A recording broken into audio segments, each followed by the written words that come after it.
So today I thought I'd do something a little different, and I came down to the city park that we're close to. It's about, maybe a mile down the road. I walked down here because I thought it was a beautiful day. It's really windy or breezy, but it's a beautiful day. If it wasn't for the breeze, I'd probably be able to take off my coat. I think I'm guessing, mid-50s, maybe 60 degrees, I don't know. But anyway, so I came down to this little park. Now, this town that we're in here is not really a town anymore. It's an unincorporated town.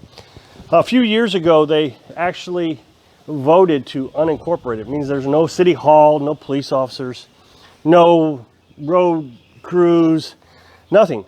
So there's nobody to take care of the town except for the town's people. So we come down to this park and there's nobody able to take care of the park. I mean, there's no government funds. The reason I bring you down, well, there's several reasons I'm bringing you down here, but initially the reason I brought you down here was to show that you don't really need a government to take care of you. Here is a perfect example of a very poor community. I mean, it's really poor. And they've got band together and they come down and they do what they can to take care of this little park. Now, last time I was down here, maybe a year ago, where I actually showed you the park. But since then, you can see that they've actually done some work to it, the townspeople. You can see that they've added some boards, cleaned it up a little bit, painted it very nicely too, if you look. They've actually got some trim painted over here. They've cleaned up this little concession stand, but you can see they've got white and their maroon colors. Looks like they're trying to fix up the inside a little bit. Got the broom, they're trying to clean it up, it looks like. And it looks like if we come around here, you might be able to see the ceiling, the roof. Looks like maybe they've gotten some used roofing material and they re-roofed it. Of course, there's holes in it, but it does look like it might be a newer type of roof, at least very clean. So they may have actually re-roofed this. That's interesting. Now you look at the picnic tables and you see that they're painting the picnic tables, trying to keep it somewhat nice. Got some paint here. Looks like an old kitchen table they brought down. But here's what's interesting, is either they built one, I mean, that looks like some nice 2x8s there. So I don't know what they did. I guess they might have bought the frame. Yeah, because that board was cut. So that's expensive. Those 2x8s aren't cheap. And you can see that they brought their ladders down and, you know, they just do whatever they can down here to clean it up. Of course, they drink while they're doing it. They got their beer cans everywhere. So now I can almost bet you somebody's going to pick these beer cans up and recycle them. You see people walking up and down the roads all the time looking for recycling money. I'm really impressed at how the community comes together. They cut the grass. I don't know if they take turns cutting the grass or if it's just one individual that does it. A while back, maybe a year and a half ago, there was an old oak tree that fell down over here. And I came over and cleaned that up. Of course, I got the firewood from it, but I had to ask permission. I didn't ask permission. How do I explain this? I mean, it's been a long time. I had to ask around is what I did. So I asked around, trying to find out if I could take it. And finally, a lady at the gas station said I could have it. And I don't know, there was a little bit of conflict because there was an older gentleman and a lady who wanted it, and they didn't have the chainsaw, and it was somewhat of a conflict. But in the end, I got quite a bit of firewood out of that. I just find it neat. I mean, you look at the roads around here, they're gravel roads. It looks like they actually try to maintain them somewhat. People come around with their tractors and clean them up. And very interesting how a community can come together and still take care of a place. You see here that another tree that somebody took. That tree I know had fallen. I was thinking about coming to get it, but I didn't want to be greedy because I got plenty of firewood, so I didn't take it. The only thing I find frustrating is they don't take all of it. They leave it behind. When I came down here, I took the brush with me. I don't know. I say aggravating. It's not aggravating. It's just, it seems to me they would have taken the limbs too. So I got my waterproof lens camera on, so I'm trying to edit the audio in with the camera. The thing I really wanted to come down here for was I wanted to show you this. This is a natural spring. My guess, and this is just a guess, is the early townspeople of this area found this natural spring. And so that's how they got a town out of here. I've seen people actually take water out of here. You can see that what they've done is Water comes out of the hillside here. Now, if you think back, let's think back, 150 years ago. This would have been a vital asset. People would have wanted to come around for miles to be around this spring. So it makes sense they built a park around it. I forgot to show you the slide. I'll take you back up there a little bit. There's a kid slide over there. They try to maintain that. If there's time in this video, I'll show you that. You can imagine that the townspeople would have gathered around this and done everything they could to protect this stream, this natural spring, and the water that comes out of it. I'm going to dip the camera down here the best I can so you can see it come out of the mountainside here.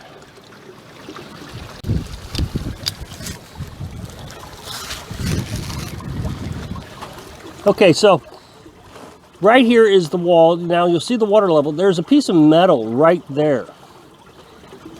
I'm going to dip it down, and then when we get underwater, I don't know how well we're going to see, but it's coming out of that hole right there. Little fungus, algae coming out of it.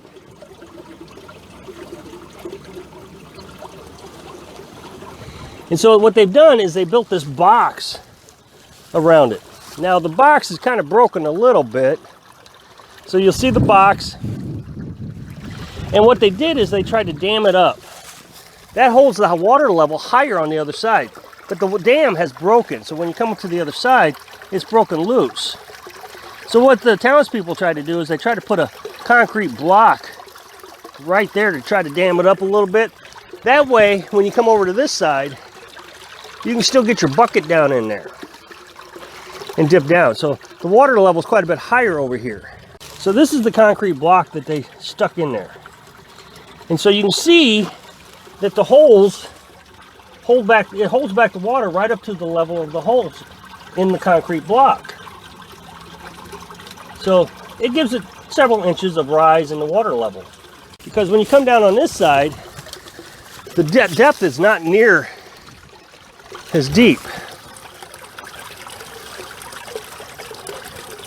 So I'm just going to dip it down just a couple inches. You'll see the rocks right immediately. As soon as we go underwater, you're underwater now. The entire camera's underwater, and we're on the bottom. So you wouldn't be able to get your bucket down on that. So even people were smart enough to try to figure out how to fix that a little bit without having to spend a lot of money trying to reconcrete that. It's quite ingenious, actually. And then it comes on down here. Now I'm not sure why the original people would have made this big long stretch of water. I suppose you could dam this up even a little bit down here and do your laundry down in here maybe. If you dam that up a little bit, I guess you could do your laundry there. Now you'll see somebody's brought a glass down here. See how clean that water is?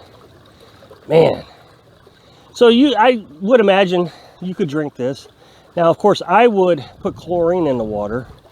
Right now we run our well off the generator. We can run it off solar, but it's got to be a pretty sunny day in order to do that. It drains the battery really fast. Now, the primary electric component that we're most concerned about running off solar is a refrigerator. If we didn't have the refrigerator, we'd have more electric than we know what to do with. In order to run the well off the solar panels, I would have to have a really sunny day in the summertime. Wintertime, the sun's pretty far down south, and even a little bit of clouds like today, kind of a hazy cloud, it probably wouldn't recharge the batteries in time for nighttime to run the refrigerator. Somebody asked if we ran into a situation where we couldn't buy gas anymore, what would we do about our water? And they knew about the stream, the commenter did, and wanted to know if we would take water from the stream. And so Carolyn and I discussed it a little bit. What we decided was, no, we wouldn't come down here. Because if there's no gas, it means we can't run the truck. It means we're carrying buckets of water back home.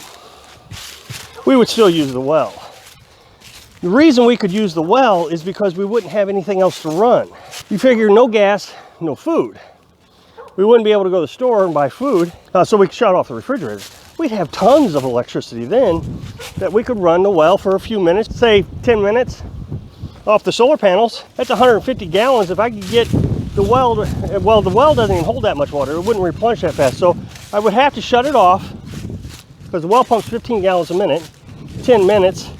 That's probably how long the batteries would last before I would have to shut off the well pump. It's 150 gallons. So I would actually have to shut off the well before the batteries ran low.